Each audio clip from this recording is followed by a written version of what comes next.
there, my name is Kimmie Fasel, and this is my original oratory for the Show Me District Tournament. A little while ago, I was driving around my neighborhood with my mom, and I see this super cute guy jogging a couple of blocks ahead. He had this short, layered cut thing going on, and I was really into it. So our car eventually pulls up beside the mysterious figure. But as I looked out, it wasn't a cute guy at all. It was actually my neighbor Susan, taking her afternoon jog.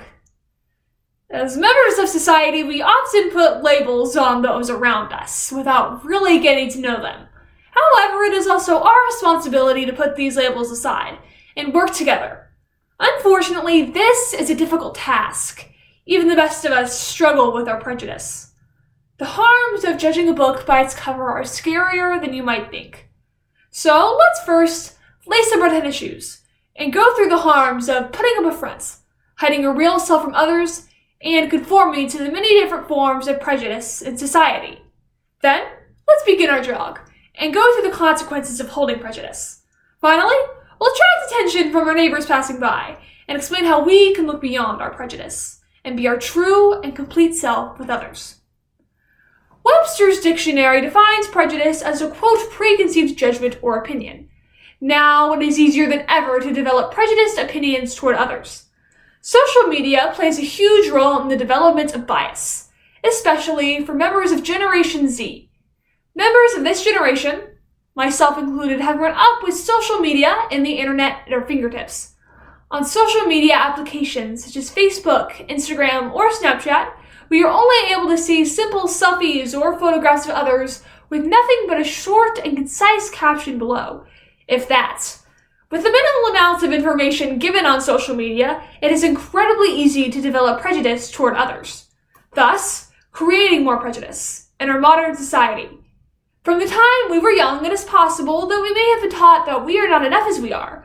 The people around us wanted us to think, look, and behave in certain ways. It is fundamental human desire for connection and approval from others because we are, at our core, relational beings. Many of us then chose to compromise, afraid that we would otherwise be left alone, isolated, and helpless. A lack of authenticity makes it harder to develop relationships and connect with others. When we pretend and put up a front, our relationships become meaningless. There is no room for sincere communication in relationships built by pretending. The pretender eventually starts conjuring up the desired feelings or style to hide insecurities. The trap that the pretender falls into is that they try too hard to control their experience. Feelings and even identities are forced instead of letting things happen in their own way. Intimacy is lost, therefore creating a lifeless and fabricated relationship. The only way to really connect with others on a meaningful level is to let them see who we are, share our experience, and what makes us tick.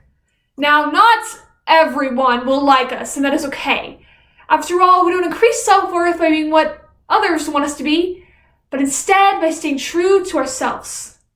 In fact, a group at Louisiana Tech University in 2014 released a study in which data was collected from 232 people about their authenticity, life satisfaction, and levels of distress at 2 points in time, separated by nearly 2 months. It was found that those who showed more authenticity at the first time points were more satisfied with life and less stressed at the second time point. It is likely that authenticity leads to happiness. When we are authentic and break down the facade in front of others, we gain more self-confidence. We trust our judgments, and we learn to work with our own unique bundle of skills in order to achieve self-actualization and realize our fullest potential. When you are authentic, you help to break down the stereotypes of society and destroy the prejudice in our world. Now, some of the forms of prejudice are present in our modern society in hidden and complex ways. Therefore, the consequences of prejudice are subtle, but harmful.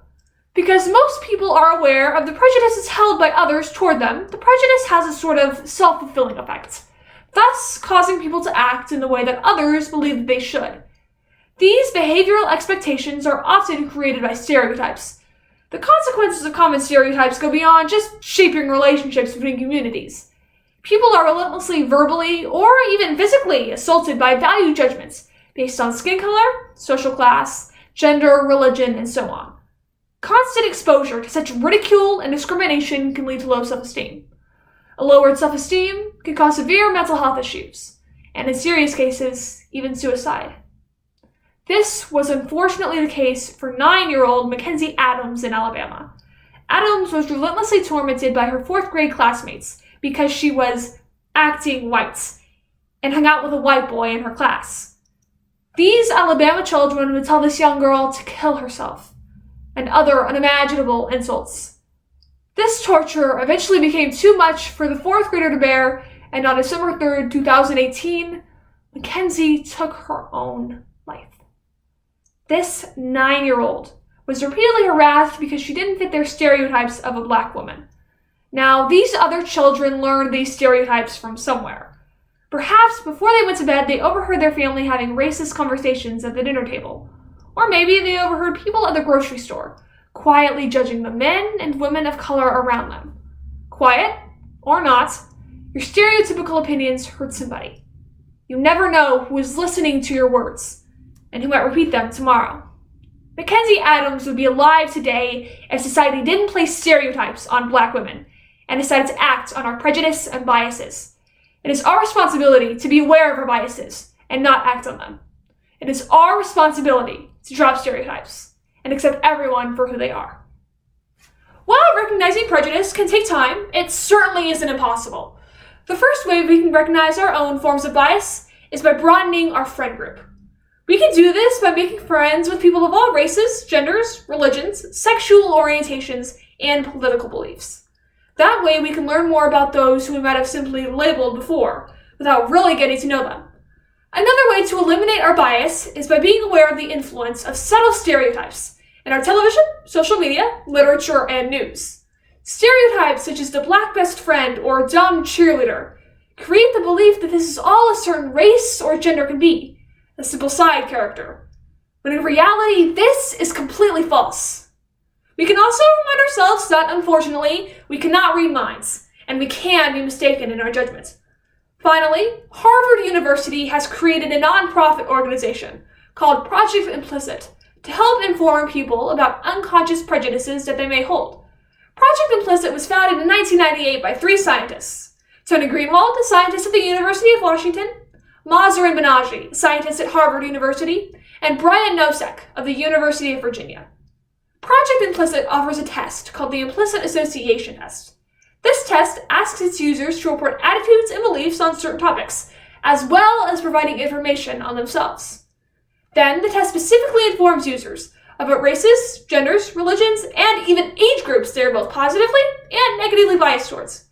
By taking this test, users can become more aware of the biases they have, so as a result, they can be cognizant of their inner thoughts and those around them. In fact, I encourage that you, yes, you, whenever you have free time, take the Harvard University Implicit Association Test, so that way you too can be more aware. We often forget that we are in control of our thoughts, and are, at the end of the day, the ones who will break down the many different forms of stereotypes that this world holds. Always remember that society doesn't define you. You define yourself. All in all, we cannot escape prejudice and stereotypes. It's inevitable that we will encounter the wrath of bias that people in society hold. However, if we are mindful of both ourselves and others, pay attention to the people around us, as well as our media intake, we can lessen the wrath of stereotypes on society. So, let's recap. First, we lay separate tennis shoes and learn that when we don't conform to popular prejudices in society, we gain long-term happiness. Then, we begin our jog and learn that stating your biases out loud can seriously hurt somebody. Finally, we got some attention from our neighbors passing by and learn that if we figure out what our biases are and become mindful of the quiet prejudices in society and media, we can tackle the issue of stereotypes. So the next time you see that really cute guy or girl down the street, remember to look beyond. While from afar, Susan may look like a cute guy, deep down, she is way more than that. And you are too.